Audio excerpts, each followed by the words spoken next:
Hello, my dear friends. How are you doing? Hope you are having an amazing day and not having to deal with drama. Ready for new stories I have for you today? Let's go to the first one.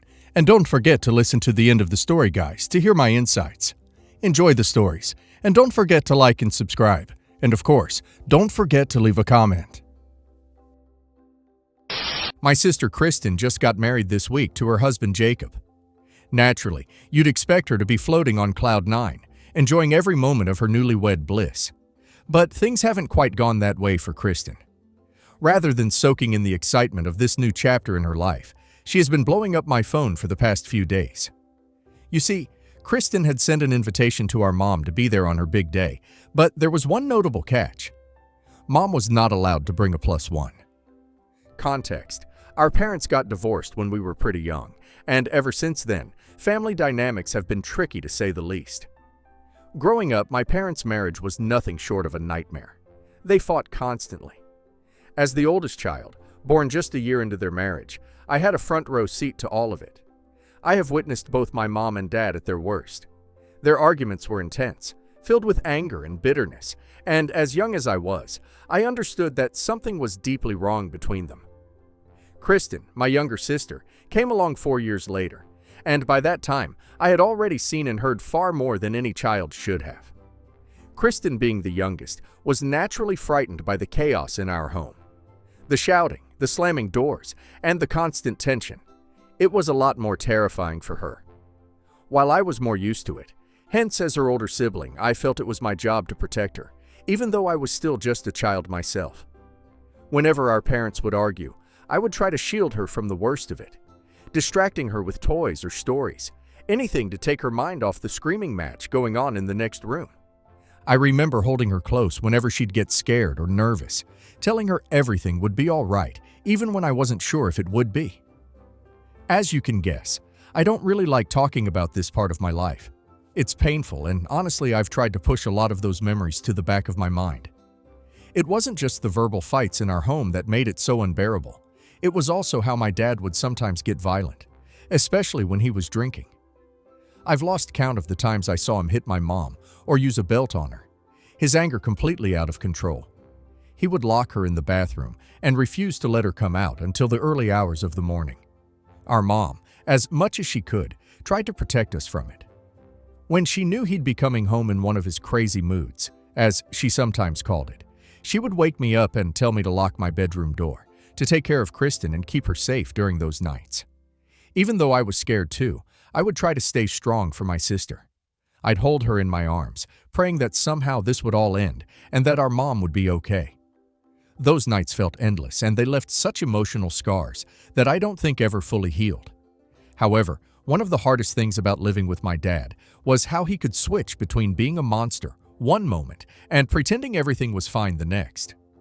After a particularly violent drunken night, he would wake up the next morning acting as if nothing had ever happened.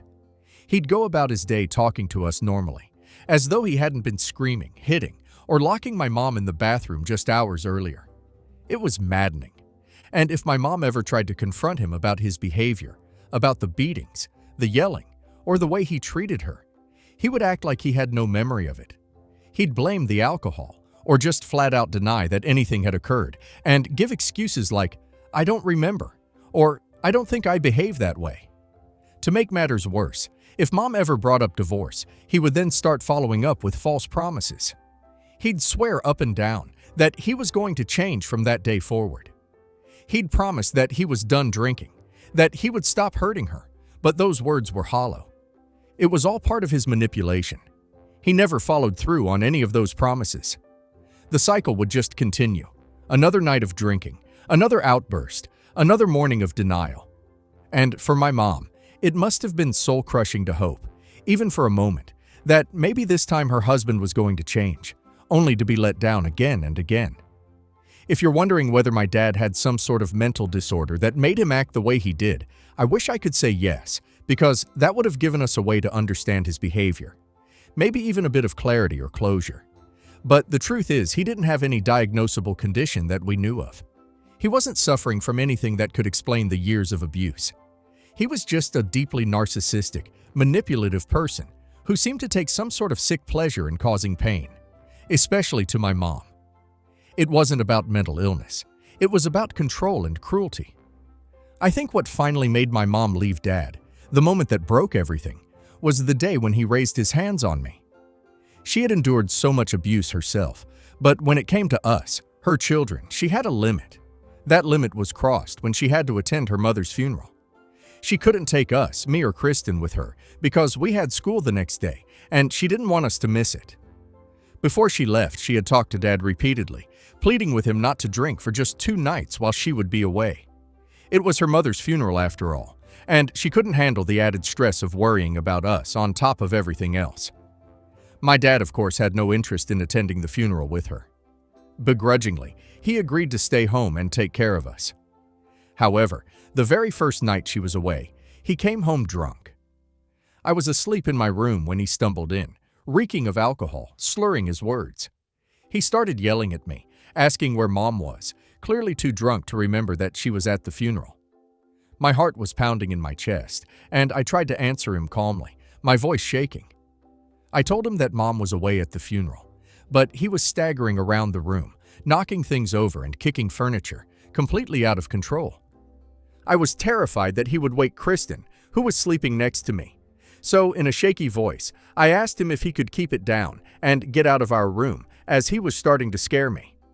That apparently set him off. He exploded in a fit of rage, screaming at me for having the audacity to tell him what to do in his house and how he could talk as loud as he wanted. He kept ranting about how I had no respect for him, how I was just like my mom, defying him. I could see him losing control, and I knew where this was headed. I tried to calm him down to de-escalate the situation, but it only made him angrier. He lashed out, and before I knew it, he slapped me hard across the face. I fell down on the floor, clutching my face. Kristen, who had woken up by now thanks to Dad's yelling, started to cry, clutching on to me in fear, her small body trembling. I was terrified too. My heart was pounding in my chest, and I could feel my hands shaking, but I knew that if I didn't do something, if I just stayed frozen in that moment, things were only going to get worse. Dad was on the verge of completely losing control, and I couldn't let him hurt us, or worse, hurt my sister. I made a split-second decision. Grabbing Kristen's hand, I pulled her along with me, running out of the house as fast as I could, while Dad stumbled behind us, still yelling, his words slurring from the alcohol. My only thought was to get us somewhere safe, and I remembered what Mom had told me in moments like this. Go to the neighbors. They were the only ones nearby, and we needed help fast. I ran straight to their house, my heart racing, and started pounding on their door, ringing the doorbell over and over again. I must have looked like a shaking, crying, desperate mess. But I didn't care. When they opened the door, they looked at us and already kind of knew that we needed help. They had heard my dad yelling at us before, seen glimpses of our chaotic home life, and had probably put the pieces together a long time ago. Without hesitation, they led us inside and immediately called 911. We also called my mom and asked her to come back home. She must have heard the panic in my voice, because she promised right away that she would be on the next flight home. I felt a small sense of relief knowing that help was finally on the way. Our neighbors reassured me that I did the right thing by getting away from Dad, as there was no guarantee of what he might have done to us in his drunken state. It was a night I'll never forget. When Mom came back and found out what had happened, she first hugged me and cried profusely for what had happened to me. She had endured years of abuse, but when it was directed at me, at her child, she couldn't take it anymore. It was like something inside her snapped. That was the moment she decided to leave him for good. After CPS was called, my mom had to step in to reassure them that both with my sister and I would be staying with her from that point onward. My dad moved out with some of his belongings, while my mom began the process of filing for divorce. Throughout this time, Mom would apologize to me over and over again, expressing her profound regret for not having left Dad sooner. I never really blamed my mom, but I know she still carries a lot of guilt for what happened. Despite all that Dad had done to us, true to his manipulative nature, he didn't simply just go away. He kept calling my mom repeatedly, even after he had moved out and she had filed for divorce, insisting that she should reconsider leaving him. Sometimes he would even insist on speaking to me, where he would attempt to guilt-trip me for the whole thing. He'd say things like, "You're the reason this family broke up," and laid the blame squarely on me and Chryson for the way we ran out and called the police that night. As if it was our fault for wanting safety and peace. As if we were wrong for not wanting to live in that environment any longer. He would constantly insist that even with the divorce he was still our father and would forever be in our lives even if we didn't want to see him. I was terrified at the thought of ever being close to my dad again. I would pray every day to God that I never wanted to live with him again. Thankfully, when it came time for the courts to decide, the judge listened to us. They granted my mom full custody, which felt like a victory. Not only that, but they also issued a restraining order against my dad for the repeated instances of abuse he had subjected on us. This decision by the court changed our lives forever. It was a huge relief knowing that we were legally protected from him and that he couldn't come near us anymore. For the first time in a long time, the three of us, Kristen, Mom, and me, had the space to heal away from the chaos and fear that had dominated our lives for so long. Of course, it wasn't all easy to live with Mom since she did have her own issues, but it was much better to live without Dad. During this time, my mom became deeply depressed. She had just gone through the devastating loss of her partner, my dad, and was still in the painful process of healing from the emotional and psychological scars left by the abuse she had endured. On top of that, she was also dealing with the added pressure of finding a job to support herself and her 2 children. It is a lot for anyone to handle, and watching her go through it all on her own was incredibly hard. Thankfully, there was a bit of relief for her, because my dad was ordered to pay child support for both me and my sister Kristen. At the very least, we knew we could rely on that money to help meet our basic needs, so that took one burden off my mom's shoulders. A few years after the divorce, my mom started dating Felix. He worked with her at the restaurant, and from the beginning, he was always there to help her out. He had asked her out multiple times, but she had always turned him down until she finally gave in. She came back from their first date beaming with excitement, and I knew that my mom was finally moving on. What stood out, though, was that Felix was significantly younger than my mom, and I think that made her feel a bit self-conscious. I remember asking her about him once, and she got visibly embarrassed. It was clear she felt people would judge her about the age difference, but from my perspective, I was just happy for her. I had seen her break down in tears so many times during her marriage to my dad, feeling trapped in a toxic and painful situation, that seeing her smile and have fun again was a huge relief for me. Throughout all of this, while I've always been supportive of my mom and her relationship with Felix, my sister Kristen has had a completely different reaction.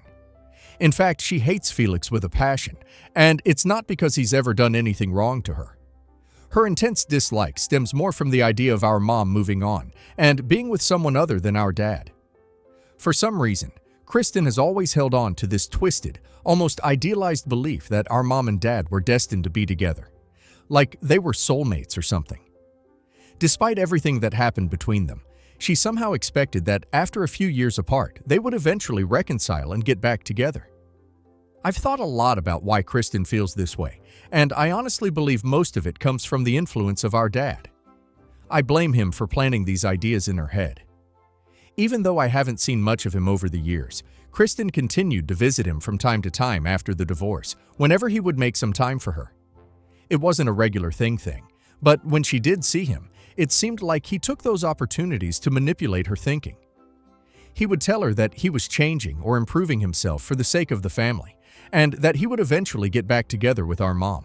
So every time Kristen came home after spending time with him, she'd be full of hope and dreams about how the 4 of us, her, me, Mom, and Dad, would one day be a family again.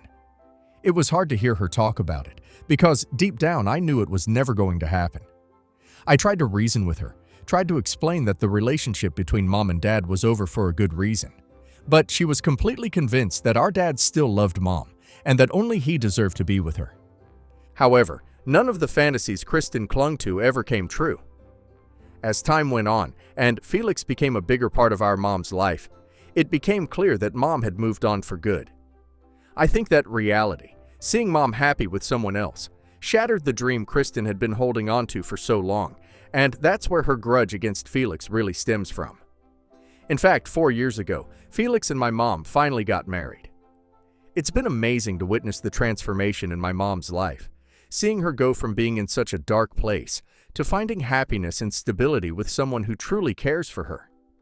Felix is a wonderful guy and has been there for me and my sister whenever we needed him. This year, when my sister Kristen got engaged to her college sweetheart, she shared with me that she planned on inviting our dad to her wedding. Hearing this really caught me off guard. I haven't seen or had any contact with our dad in a long time, and honestly, I've never understood why Kristen continues to have a relationship with him. He was abusive, both emotionally and physically, yet Kristen seems to have this inexplicable attachment to him. However, it was her wedding, and I knew it wasn't my place to dictate who she should or shouldn't invite, so I kept my thoughts to myself. But then something happened that really bothered me. When Kristen sent out the wedding invitations, she decided that our mom wasn't allowed to bring a +1. Mom called me after receiving her invitation, confused and upset, asking if I'd been denied a +1 as well. I was shocked because, as far as I knew, everyone else was allowed to bring a guest. Kristen knew full well that Felix was a significant part of our family now. He wasn't just some casual boyfriend. He and Mom were married. So it was incredibly strange, even hurtful, that he hadn't even received an invitation. And worse, that Mom wasn't allowed to bring him as her guest. When Mom confronted Kristen about it, things quickly escalated. Kristen demanded that, for the sake of her wedding, she basically wanted Mom to play happy family with our dad, in front of her future in-laws. Kristen didn't care that Mom was now married to Felix. In her mind, she saw her wedding as a chance to force this fantasy reunion of her mom and dad. Mom was absolutely stunned by this demand and understandably refused to go along with Kristen's condition. After all, how could she possibly pretend everything was fine with my dad, let alone play the role of his wife again after what he had put her through? It was an unfair and unrealistic expectation, and she was deeply hurt by it. I tried to step in and talk to Kristen myself, hoping to make her realize how unreasonable and hurtful her demands were. I wanted to remind her that Mom had every right to be happy and had moved forward with her life. But instead of listening, Kristen completely blew up on me as well. She lashed out, accusing me of never liking our dad and even blaming me for their separation. Hearing that accusation from her was devastating. As her older sibling, I had always been the one to protect her from Dad's abuse when we were growing up. I shielded her as much as I could from his anger, his manipulation, and his violence. Yet here she was, twisting the narrative, making me out to be the villain in her story. In the end, my mom made the difficult decision to stand her ground and refuse to attend Kristen's wedding. After everything that had happened, the arguments, the unreasonable demands, and the emotional strain, Mom knew she couldn't pretend to play the role Kristen wanted her to, especially not when it meant disrespecting her own marriage to Felix. As for my dad, he did attend the wedding, but it was far from a pleasant experience. The moment he arrived, I could tell he was already drunk. He reeked of alcohol, and his behavior was erratic, just like I had expected him to be. I made it a point to stay as far away from him as possible, and didn't even make eye contact with him the entire time. It was hard enough being in the same room with him, and I just couldn't bear the thought of interacting with him. Things got worse when it came time for the speeches. Dad was expected to say a few words to congratulate the couple, but instead of delivering a heartfelt message, he ended up slurring his way through the speech because of the multiple glasses of whiskey he already had. It was embarrassing to watch, and I could see the discomfort on people's faces. Clearly, inviting Dad to the wedding had been a huge mistake. Other than him, the wedding itself was fine overall. Now, after the wedding, the situation with Kristen's in-laws has grown complicated. They have started asking questions about our family, especially about why Mom didn't show up for her wedding. Since they have met Mom before and have seen how she is always so supportive of her children, I guess they are starting to suspect that Kristen might have done or said something. Instead of being upfront with them, Kristen has started spinning a narrative, painting Mom in a bad light. She has been telling her husband's relatives that Mom was uninterested in attending the wedding, and that despite multiple Mom didn't care much to attend. Obviously, this is a big fat lie. But what makes this worse is Kristen has now asked me to get involved. She's planning a lunch with her in-laws after she returns from her honeymoon, and she wants me to be there to back her up in front of them. Basically, she's expecting me to support her version of events and help her convince the in-laws that Mom's absence was something inexplicable, as if she had no real reason for not attending. Kristen doesn't want them to know the real story, that she had placed unfair demands on Mom, which led to the fallout. Instead, she's looking for me to cover for her and keep the blame away from her. This is why I am on Reddit today. On one hand, Kristen's my sister and I want to support her, especially now that she's starting a new chapter in her life. But on the other hand, lying to cover up the truth only prolongs the problem and will only get messier if we keep pretending. Kristen's in-laws deserve to know the real story if they're asking, and I'm not sure I can be part of a charade that makes Mom look bad just so Kristen can avoid taking the blank. Will I be an idiot if I refuse to go along with my sister's lies? Not an idiot. OP's sister isn't asking for support. She's asking OP to lie to protect a fantasy she refuses to let go of. She deliberately excluded her own mother's husband so she could play happy family with an abusive alcoholic. That alone is cruel. Now she wants OP to help smear their mom's reputation with her in-laws to cover up her choices. That's not loyalty. That's enabling. OP should not do it. And now let's hear community's opinion. This isn't just wedding drama. This is unresolved trauma and manipulation. Your sister has rewritten history to cope, and your father has clearly encouraged that narrative. Asking your mom to pretend everything was fine with her abuser is deeply messed up. Asking you to back that up is even worse. If her in-laws are asking questions, it's because something felt off, and that's on Kristen, not your mom. I feel for your sister because it's obvious she's still clinging to the idea of the family she wished she had, not the one that actually existed. But her pain doesn't justify hurting your mom or turning you into her accomplice. You can support her marriage without lying. A simple, "This was between my mom and Kristen, and I'm not comfortable speaking for either of them," is enough. Do not lie. Lies always come out, especially in families. If you back her story now, you'll be stuck maintaining it forever, and your mom will be the long-term casualty.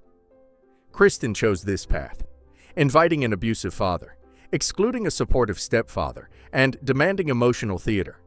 Let her own it. You're not obligated to set yourself on fire to keep her image intact. Update 1. My sister Kristen has always been embarrassed about our mom's relationship with Felix. Felix is 6 years younger than Mom, which honestly isn't a huge gap, but for some reason Kristen thinks this is something inappropriate and believes that Mom shouldn't have married a younger man.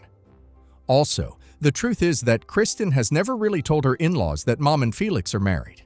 Yes, her husband Jacob knows, but not the rest of the family. Mom and Felix had a simple court wedding with no big ceremony or celebration. They've never posted pictures or made a big deal out of it, which has allowed Kristen to always pretend that Felix isn't a permanent part of Mom's life. Kristen has even gone so far as to repeatedly ask Mom not to mention her marriage to Felix to any of her friends or her in-laws, telling her how embarrassed and awkward she feels by it. Mom, being as patient and understanding as she always is, used to agree to Kristen's requests for a long time. She never pushed back and kept Felix in the background whenever Kristen asked, respecting her feelings even though it wasn't fair, since she believed that Kristen would eventually grow up. However, things changed when Kristen didn't allow Felix to attend her wedding. I guess that was the breaking point for Mom. She had already compromised so much to accommodate Kristen's discomfort, but this request crossed the line. After years of adjusting herself to make Kristen feel comfortable, Mom finally put her foot down. She had reached her limit, and I don't blame her at all for standing up for herself. As for my dad, I've long come to the conclusion that he never truly loved anyone except himself. If he had really loved Mom, there's no way he would have put her through the kind of abuse that he did. Part of the reason Kristen is so stuck on the idea of seeing our parents reunite is that she doesn't really remember the full extent of the abuse Dad inflicted on us. He was younger than me when it all happened, and her memories are fragmented. Mom has always asked me not to bring up the past with Kristen to spare her from the painful details of what we endured. Because of this, she remembers only bits and pieces of the toxic environment. Hence, she is able to play the seriousness of what we went through. Update 2. Thanks everyone for all your advice. I showed the post and comments to Mom, and she finally agreed to sit down and talk to Kristen this week about everything. Long story short, Mom showed Kristen the hospital records and the divorce filings, and told her in detail about the abuse she received at the hands of my father. Kristen, who had vehemently refused to accept the truth for so long, was left speechless. I could see in her face that this shattered the illusion she had held onto for years. For so long, she had convinced herself that our family's problems weren't that serious, that maybe Mom and Dad just had a few rough patches, but now confronted with hard evidence, she couldn't deny what had happened. However, Kristen still tried to argue by claiming that maybe Dad had changed after the divorce, and maybe he wasn't the same person he used to be. She urged Mom to give him another chance by at least being friends with him. But at that point, both Mom and I were firm with her. We told her that if she truly believed that Dad had changed and wanted to keep glorifying him in front of us, knowing everything we had suffered, then maybe it was time for us to take a break from each other. It wasn't an ultimatum, but it was a boundary. We were tired of hearing Kristen idolize Dad. This deeply offended Kristen. She wasn't expecting us to be so direct and has asked for some time to think about everything. I understand why she is hurt, but I also think she needs to hear it. It's not that I want her to stop talking to Dad. She's entitled to her own relationship with him. However, what I do want is for her to stop worshiping him and let go of her unrealistic expectation of reuniting the family. Update 3. So, it's been 4 months since my last update. Eventually, Kristen came clean to her in-laws about the real reason why Mom didn't attend her wedding. I think after learning the full extent of the truth, she realized that hiding it and blaming Mom wasn't just unfair, it was damaging to their relationship. It must have been hard for her to admit the truth, but she did it anyway. Once her in-laws understood the reality of what our family had been through, they were much more understanding about Mom's absence. Since then, Kristen has taken a huge step forward by also apologizing to Mom. Mom, in her usual way, was gracious and willing to forgive. She also took the initiative to speak with Kristen's in-laws, smoothing things over and clarifying any misunderstandings. For now, Kristen has gone low contact with Dad. It has been such a relief to see this whole messy situation finally settle down.